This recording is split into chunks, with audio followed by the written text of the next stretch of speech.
Selamat petang, salam sejahtera. Terima kasih karena bersama dengan saya di Nazilin Unity Channel ini. Satu lagi kejutan pendedahan yang paling luar biasa, rahasia Muhyiddin yang tak pernah saya dan Anda tahu sewaktu beliau menjadi Perdana Menteri. Akhirnya selepas 2 tahun didedahkan.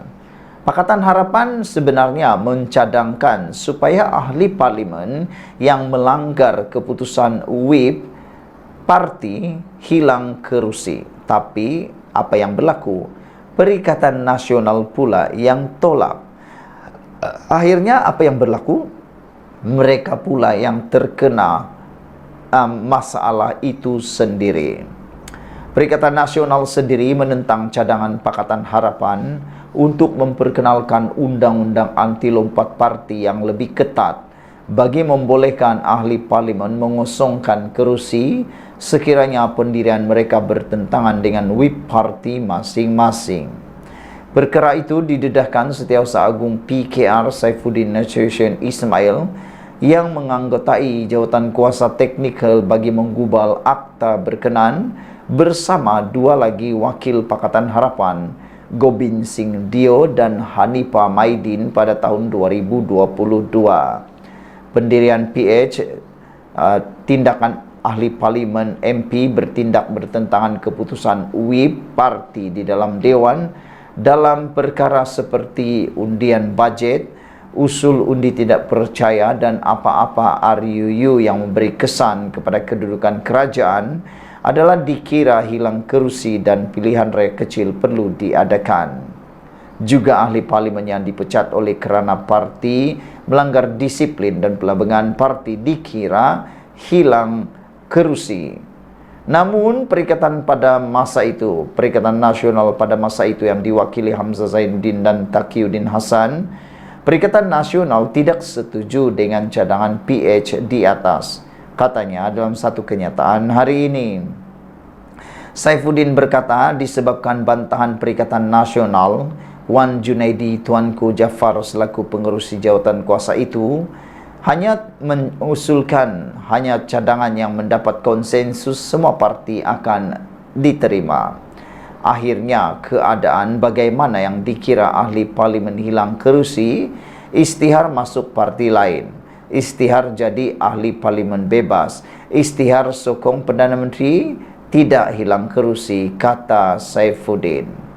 Sementara itu, Wan Junaidi memberitahu Sinar Harian bahawa ketika dia mengetuai pasukan khas, dia sudah menyelesaikan sebarang kemungkinan kelompongan menerusi draft asal penggubalan rang undang-undang berkenan.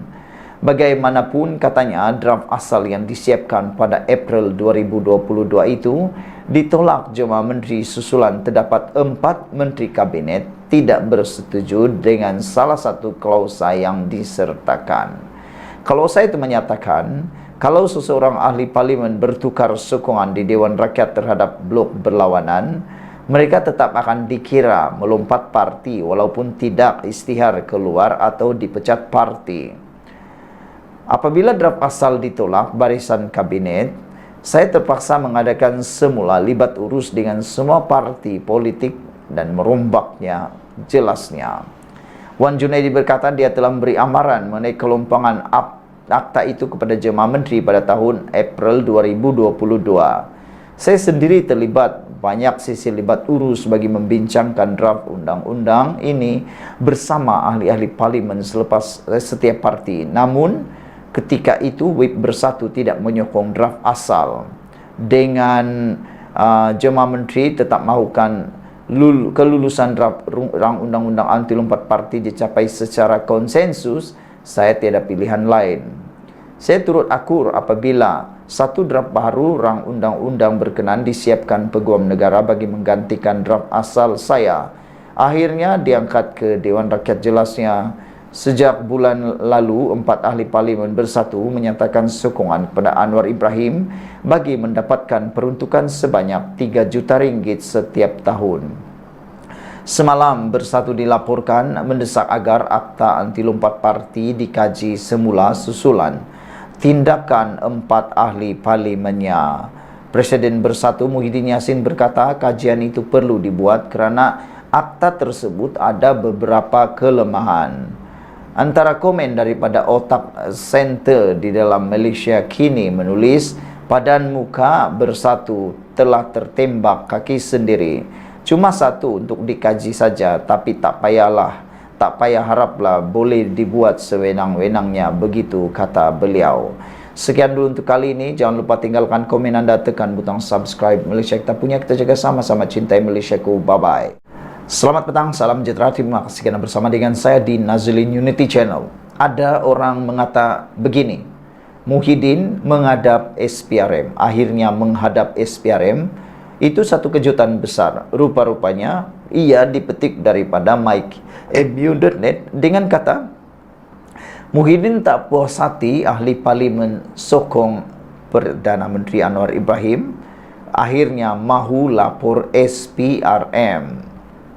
Bersatu akan membuat laporan polis dan SPRM atas dakwaan ada unsur rasuah dan ugutan berhubung peralihan sokongan beberapa ahli parlimen dari parti itu kepada Perdana Menteri Anwar Ibrahim. Presidennya iaitu Muhyiddin Yassin berkata, Bersatu telah mengumpulkan bukti bagi menyokong dakwaan itu. Kita sudah kumpulkan semua maklumat, contohnya dalam kes ahli parlimen Gua Musang Muhammad Azizi Abu Naim. Dia beritahu dalam mesyuarat Bersatu Kelantan yang lepas, dia mendapat tawaran di waktu itu dan dia menolak semuanya. Tapi 3 hari selepas itu dia mengumumkan keputusan sokong sana, iaitu kerajaan, dan tidak sah ada perkara-perkara berlaku yang mungkin melanggar undang-undang. Dan data ini kami ada kumpulkan, kata beliau. Kepada pemberita selepas mempengerusikan mesyuarat Mahas Majlis Pimpinan Tertinggi Bersatu.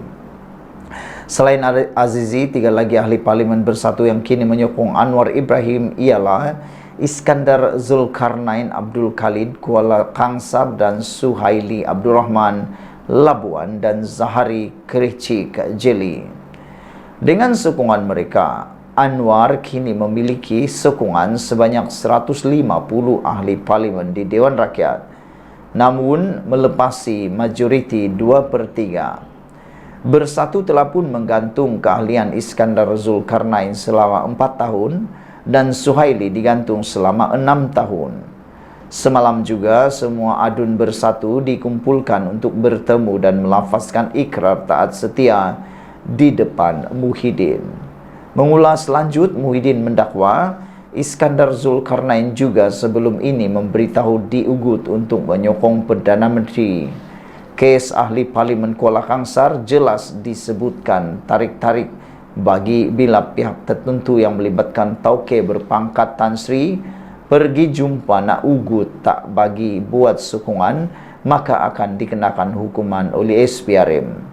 Jadi ada unsur intimidasi dan juga dalam kes lain mereka ditawarkan tawaran yang agak besar bernilai berjuta ringgit dakwa Muhyiddin. Kita sudah kumpulkan bahan bukti, kita akan membuat laporan polis kepada polis dan SPRM, katanya lagi. Sebelum ini Setiausaha Agung Bersatu Hamzah Zainuddin juga membuat dakwaan serupa, namun dibidas Anwar yang menyifatkannya sebagai dakwaan serius dan perlu dibuktikan.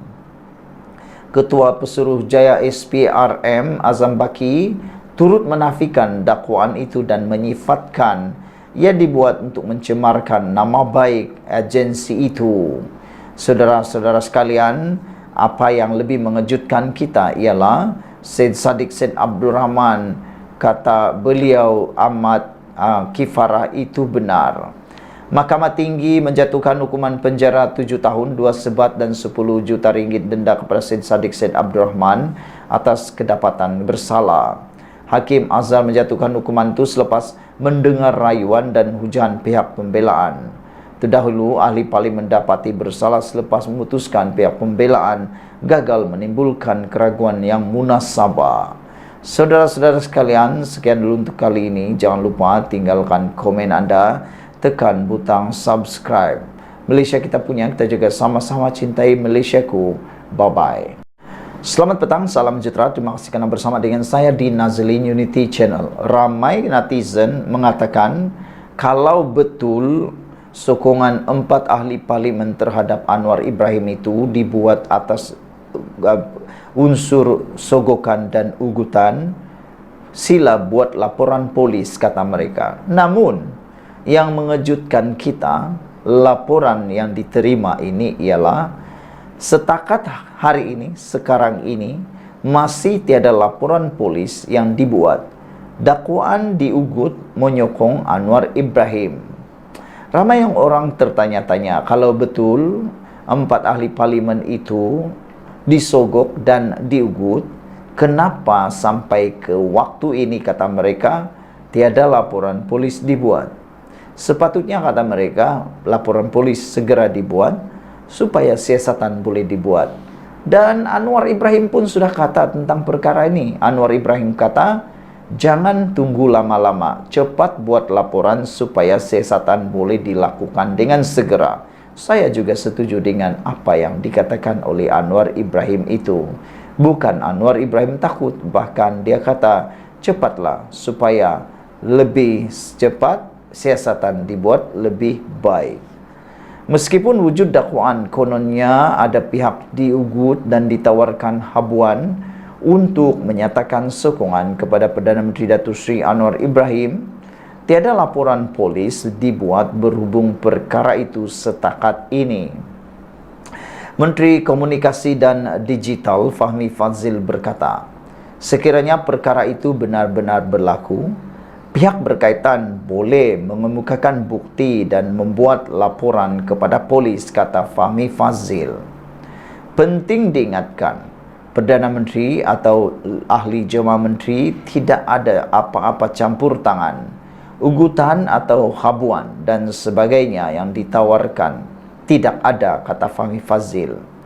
Seperti ditegaskan Perdana Menteri dan Menteri Dalam Negeri kepada sesiapa yang berpandangan berlainan dengan kenyataan ini, mereka boleh buat laporan, bawa bukti dan kita nilai, tetapi setakat ini tidak ada laporan polis, kata mereka. Beliau berkata kepada pemberita selepas menghadiri sambutan Hari Nordik 2023. Fahmi berkata demikian sebagai mengulas dakwaan segelintir pihak. Kononnya wujud unsur ugutan atau ganjaran habuan tertentu susulan tindakan 4 ahli parlimen bersatu mengisytiharkan menyokong Datuk Seri Anwar Ibrahim. Menurut kenyataan ahli parlimen Bukit Gantang, Datuk Syed Abu Hussein Hafiz Syed Abdul Fasal mengatakan, untuk menyokong Anwar sekiranya peruntukan diberi untuk kawasannya.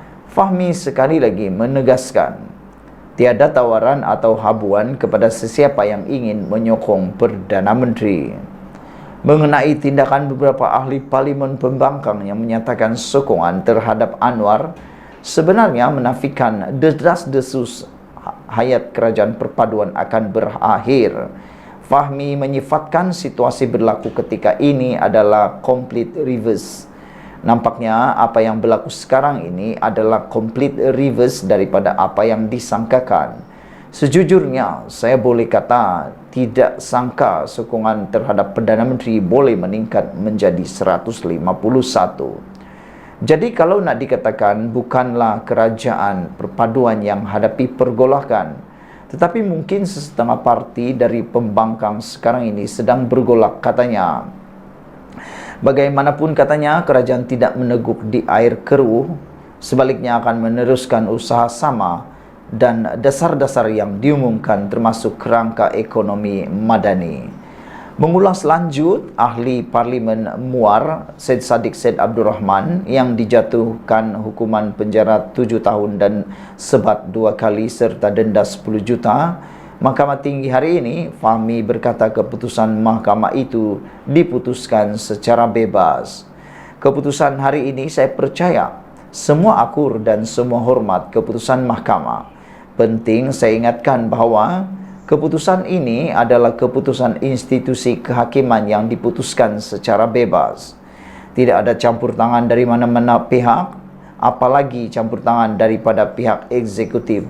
Namun masih ada proses seterusnya dan beliau juga menyatakan akan merayu. Jadi itu prosesnya, kata beliau. Secara pribadi, saya simpati dengan beliau, kata Fahmi.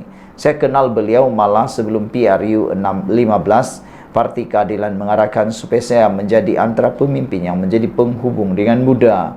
Ya banyak. Jadi banyak juga yang kita bincang sebelum PRU 15, kata beliau. Sekian dulu untuk kali ini. Jangan lupa tinggalkan komen Anda, tekan butang subscribe. Bye-bye. Selamat petang, salam sejahtera. Terima kasih kerana bersama dengan saya di Nazilin Unity Channel. Tolak draft asal rang undang-undang anti lompat parti, bersatu sebenarnya terkena sumpahan sendiri. Bekas pemimpin UMNO yang dipecat iaitu Khairi Jamaluddin mendakwa bersatu ketika menjadi kerajaan menolak peruntukan dalam draft asal rang undang-undang anti lompat parti yang menyebabkan parti itu kini berdepan dengan masalah. Dakwa bekas Menteri Kesihatan itu, pemimpin bersatu bertegas menolak klausa yang memerlukan ahli parlimen mengosongkan kerusi mereka jika mereka bertentangan dengan prinsip dan pendirian ketua whip parti mereka di Dewan Rakyat. Menurut draft asal, seseorang ahli parlimen itu dianggap bahawa telah melanggar undang-undang dan kena kosongkan kerusi mereka. Tahu tak ironi dia, bila dibawa ke Jemaah Menteri untuk dibincang draft ini, antara yang paling lantang menentang draft ini adalah ahli-ahli parlimen daripada Bersatu. Ahli-ahli adalah menteri-menteri daripada Bersatu. Menteri-menteri daripada Bersatu daripada Perikatan Nasional sekarang, kata Khairi Jamaluddin. Atas alasan mereka tak nak bagi klausa atau kuasa terlalu besar kepada parti, kata Khairi pada episod terbaru rancangan Keluar Sekejap. Khairi berkata bekas menteri yang sama telah menjadi mangsa kepada draft undang-undang versi yang mereka diluluskan pada akhirnya, yang kini dilaksanakan dan dikuatkuasakan. Kita pujilah Menteri Undang-Undang ketika itu, iaitu Tan Sri Wan Junaidi Tuanku Jaafar, kerana mempunyai pandangan jauh tutup lompong ini. Tapi lompong itu tertinggal besar. Dia punya lubang dan tak ada apa yang PN boleh buat. Sebab sekarang ini ahli-ahli parlimen ini akan menjadi ahli parlimen zombie. Maknanya dia Bersatu tak boleh pecat dia. Maknanya Bersatu tak boleh pecat dia, dia tak boleh masuk PN, kata Khairi lagi.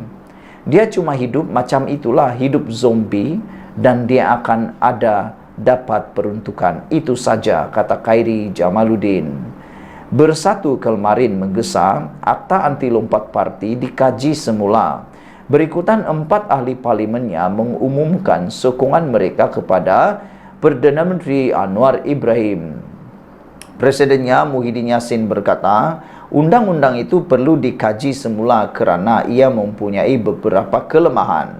4 ahli parlimen Bersatu yang menyokong Perdana Menteri Anwar Ibrahim ialah daripada Gua Musang, Kuala Kangsar, Labuan dan Jeli, yang telah menyuarakan sokongan kepada Anwar Ibrahim tetapi masih sama kekal dalam parti itu.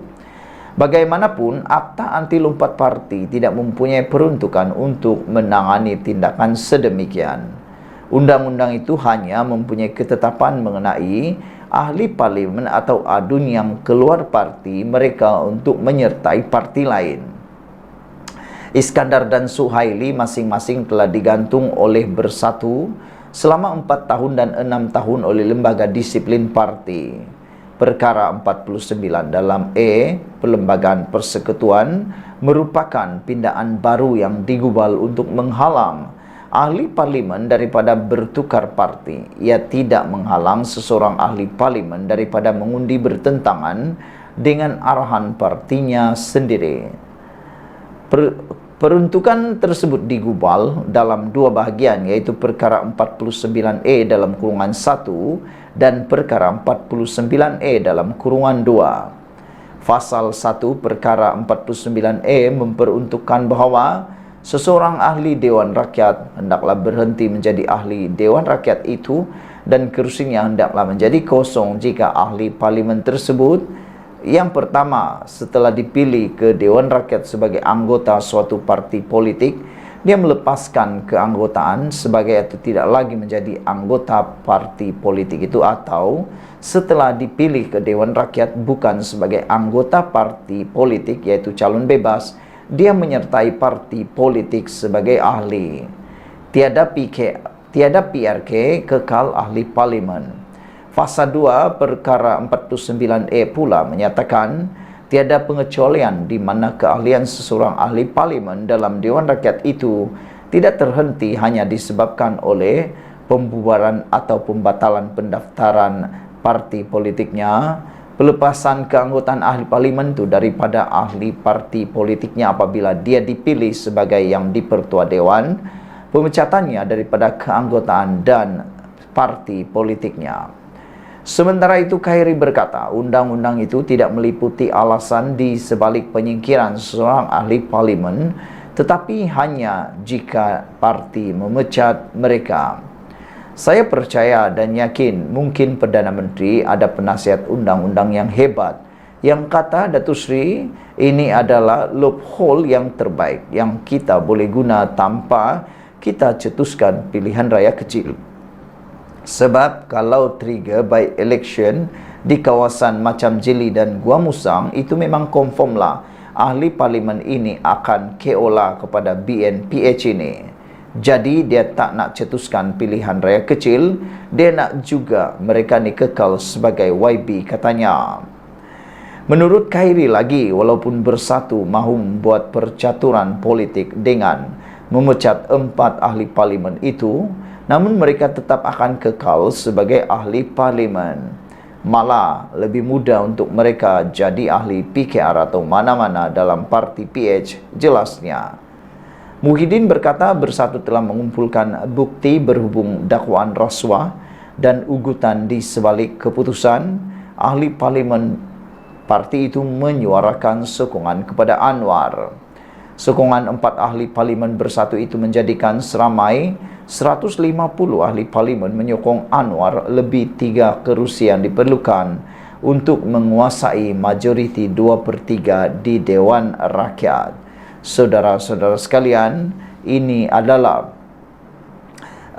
satu keputusan yang amat mengejutkan kita. Sehingga kan Khairi Jamaluddin kata Bersatu terkena sumpahan sendiri, tolak draft asal rang undang-undang anti lompat parti.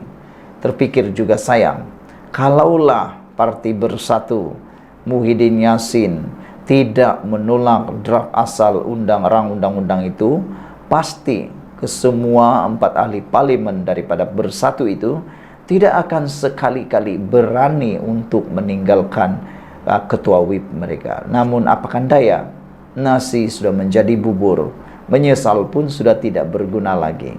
Semoga ianya menjadi pengajaran kepada ramai orang. Sekian dulu untuk kali ini. Jangan lupa tinggalkan komen Anda, tekan butang subscribe. Malaysia kita punya, kita juga sama-sama cintai Malaysiaku. Bye-bye. Selamat petang, salam sejahtera. Terima kasih kerana bersama dengan saya di Nazilin Unity Channel. Isu yang paling hangat petang ini ialah, adakah benar Tun Mahathir Mohamad akan menggantikan semula Muhyiddin di Parti Bersatu? Persoalan ini mula timbul sejak kemarin apabila ada satu berita dalam Harapan Daily menulis Mahathir lebih relevan berbanding Muhyiddin. Itu kata-kata Puan. Ianya telah menjadi buah mulut apabila mereka kata, adakah Tun Mahathir Mohamad akan datang semula ke Parti Bersatu menjadi penyelamat kepada Parti Bersatu? Ada juga yang bertanya, adakah Tun Mahathir akan kembali semula menerajui Parti Bersatu kerana kegagalan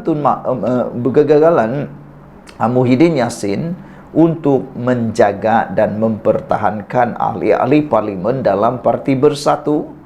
Mahathir lebih relevan berbanding Muhyiddin, kata Puan. Apa pendapat anda? Adakah anda sependapat dengan Puan Zarkasi? Tun Dr. Mahathir Mohamad dilihat lebih relevan berbanding Tan Sri Muhyiddin Yassin. Menurut ahli Majlis Kerja Tertinggi MKT UMNO, Datuk Dr. Muhammad Puad Zarkasi. Beliau berkata Mahathir dilihat lebih relevan kerana ahli politik berusia 98 tahun itu dilantik menjadi penasihat 4 negeri di bawah PAS iaitu SG4. Muhyiddin kecewa dan terpinggir. Ramai yakin kenyataan Razali Idris, Ketua Penerangan Bersatu, agar Muhyiddin dan Najib bekerjasama adalah arahan Muhyiddin. Dia rasa terdesak. Dia mahu dirinya dilihat kekal relevan. Apapun Muhyiddin tak perlu main wayang, kata Puad. Jangan bermimpi untuk bekerjasama dengan Najib. Semua orang tahu dia tak ikhlas dan jujur, kata Puad. Memang Muhyiddin sudah tidak relevan, tulisnya di Facebook hari ini. Untuk rekod, Tun Mahathir Mohamad pernah mentadbir negara sebanyak 2 kali, iaitu sebagai Perdana Menteri keempat dan yang ketujuh. Beliau mengulas jawatan Perdana Menteri pada 1981 hingga 2003, manakala menjadi Perdana Menteri yang ketujuh dari tahun 2018 hingga tahun 2020 sebelum terjadinya langkah Sheraton. Dalam perjalanan politik Muhyiddin pula, beliau juga pernah memegang jawatan sama iaitu Perdana Menteri dengan Mahathir, iaitu sebagai Perdana Menteri yang ke-8 dari tahun 2020 hingga 2021. Tapi ada netizen kata itu pun melalui langkah tebuk atap. Hari ini FMT melaporkan pemimpin UMNO menolak kemungkinan Najib dan Muhyiddin akan bekerjasama semula disebabkan permusuhan panjang antara mereka. Menurut dua pemimpin yang enggan dinamakan itu, orang ramai tidak patut percaya cakap-cakap berhubung kemungkinan kedua-duanya bekerjasama semula. Seorang pemimpin menyifatkan ia sekadar cubaan bersatu untuk meningkatkan kelayakannya. Kekuatan mereka semakin merosot kerana lebih ramai ahli parlimen bersatu berikrar menyokong Anwar Ibrahim. Mereka takut PAS hilang kepercayaan kepada mereka, katanya. Mungkin mereka percaya dengan menggembar-gemburkan kemungkinan Muhyiddin dan Najib bekerjasama semula, mereka boleh memastikan PAS kekal dalam Perikatan Nasional PN, katanya. Pada 4 November lalu, penyokong Najib atau dikenali sebagai Bosku meletakkan harapan agar bekas Perdana Menteri itu dan Muhyiddin membuka lembaran baharu dan bergerak bersama demi negara serta rakyat. Presiden Pertubuhan Jalinan Perpaduan Negara Malaysia, Syed Muhammad Imran Syed Abdul Aziz berpandangan Malaysia akan lebih hebat jika dua bekas pemimpin nombor 1 negara itu bersatu ketika rakyat sedang berdepan masalah ekonomi dan kos sara hidup. Beliau menyuarakan perkara itu selepas Muhyiddin yang juga pengerusi Perikatan Nasional mendoakan kesembuhan Najib yang kini sedang dirawat di Hospital Kuala Lumpur akibat COVID-19. Sekian dulu untuk kali ini. Jangan lupa tinggalkan komen anda, tekan butang subscribe. Malaysia kita punya, kita jaga sama-sama. Malaysia Madani. Bye-bye.